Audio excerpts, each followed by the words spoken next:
Shalom saudara-saudara, selamat berjumpa kembali di dalam kasih Tuhan. Saya percaya kabar saudara dan saya adalah dahsyat dan luar biasa. Karena Allah yang kita sembah ada Allah yang luar biasa, yang mengerti, katakan amin. Saudara, malam hari ini kita berjumpa kembali di dalam ibadah online. Walaupun kita tidak berjumpa di dalam gereja atau ruang ibadah atau dimanapun di suatu tempat, tapi saya percaya itu tidak membatasi kita dan menghalangi kita untuk tetap beribadah kepada Tuhan. Amin saudara. Saudara, mari kita siapkan hati kita. Malam hari ini saya akan membicarakan sesuatu hal tentang Paskah.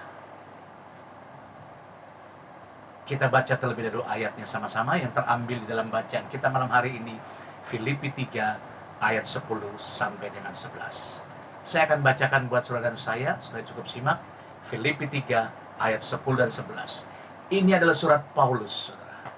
Ini adalah Paulus, kisah tentang pengalaman Paulus. Saya akan bacakan.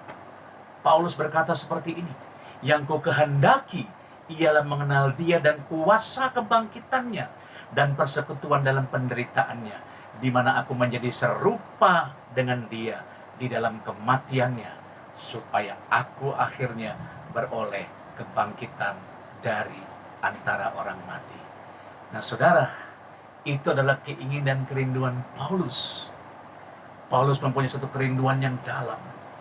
Dia ingin mengalami kuasa kebangkitan Tuhan.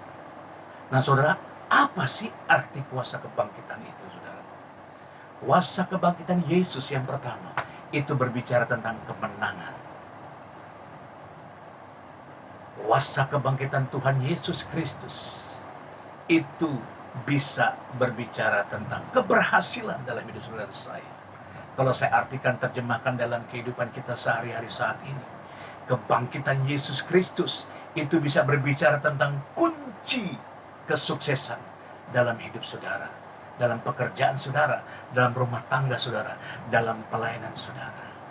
Apapun itu mengenai dengan kuasa kebangkitan Tuhan, itu semuanya adalah tentang kemenangan. Kemenangan dan kemenangan dan kemenangan di dalam Tuhan. Yang mengerti katakan amin. Saudara, mengapa kita harus mengalami kuasa kebangkitan? Supaya kita menjadi serupa seperti Tuhan. Bukankah Allah menciptakan saudara dan saya supaya dia menjadi serupa? Supaya saudara dan saya menjadi serupa dengan Tuhan? Bukankah itu goal yang utama? Bapa menciptakan kita, saudara dan saya, untuk menjadi serupa seperti dia, seperti Tuhan Yesus Kristus. Oleh sebab itu saudara, pesan Tuhan malam hari ini di momen Paskah ini, alami kuasa kebangkitan Yesus dalam hidup, supaya saudara dan saya menjadi seperti Yesus, supaya kita menjadi umat pemenang di dalam nama Yesus. Amin saudara. Saudara, sekarang gimana caranya untuk kita dapat mengalami kuasa kebangkitan tersebut? Untuk kita mengalami kemenangan demi kemenangan, untuk kita menjadi serupa dengan Tuhan. Saya catat ada beberapa hal. Yang pertama saya temukan, caranya kita harus berubah saudara. Tidak ada cara lain. Katakan bersama dengan saya harus berubah. Saya harus berubah. Tentu sudah bertanya-tanya, gimana caranya saya berubah? Gimana caranya kita berubah? Nah saudara, dalam catatan saya ada 3 hal. Kita mau belajar seperti Paulus. Hal inilah yang membuat Paulus bisa berubah dari penganiaya murid-murid Yesus Kristus dan jemaat Kristus. Dan Paulus menjadi pengikut, bahkan rasul daripada Tuhan yang dahsyat. Nah saudara, 3 hal yang kita mau pelajari. Kita baca dulu ayatnya sama-sama di dalam Filipi 3. Filipi 3.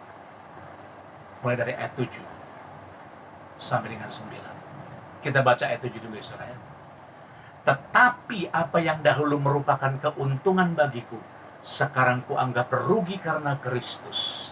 Malahan segala sesuatu kuanggap rugi karena pengenalan akan Kristus Yesus Tuhanku lebih mulia daripada semuanya. Yang mengerti katakan amin. Sudah saya temukan yang pertama di sini. Untuk kita berubah, tidak ada cara lain. Kita harus mengenal Tuhan dengan benar. Saudara dan saya harus mengenal Tuhan dengan benar. Cari Tuhan. Gimana caranya mengenal Tuhan dengan benar? Cari Tuhan. Beribadahlah kepada Tuhan dengan sungguh-sungguh. Ya, seperti sekarang ini, walaupun tidak ada gereja, tetapi saya tetap dan saya beribadah cari Tuhan dengan sungguh-sungguh. Miliki pengalaman dengan Tuhan, bukan karena kata orang. Saudara kenal Tuhan karena sudah punya pengalaman dengan Tuhan, sehingga saudara pernah berkata, dan saudara dan saya bisa berkata, saya pernah ditolong Tuhan, saya pernah disembuhkan Tuhan, saya pernah diberkati Tuhan. Sampai dengan saat ini saya hidup dengan segala kecukupan di dalam Tuhan. Saudara, itulah mengenal Tuhan dengan benar. Amin, saudara. Yang kedua yang saya temukan, saudara, untuk saudara saya berubah, tidak ada jalan lain. Kita baca ayatnya sama-sama, ayat 8b. Tadi pembacaan kita sampai dengan 8a. Yang di 8b saya akan bacakan buat saudara dan semua. Oleh karena dialah, ini Paulus menuliskan seperti ini. Oleh karena dialah, oleh karena Tuhan maksudnya, oleh karena Yesus Tuhanlah, aku Paulus telah melepaskan semuanya itu dan menganggapnya sampah supaya aku beroleh Kristus. Nah, saudara, yang kedua kita mau belajar seperti Paulus untuk berubah, supaya saudara dan saya bisa mengalami kuasa kebangkitan Yesus dalam hidup kita, supaya kita bisa menjadi serupa dengan Tuhan. Tidak ada cara lain. Yang kedua, belajarlah dari Paulus. Berani ambil keputusan. Saudara dan saya harus berani ambil keputusan. Seperti Paulus yang berani ambil keputusan. Yang dulunya menjadi penganiaya jemaat pengikut Kristus, sekarang Paulus menjadi rasul, bahkan menjadi berkat buat pengikut-pengikut Kristus. Berani ambil keputusan dalam hidupmu, saudara.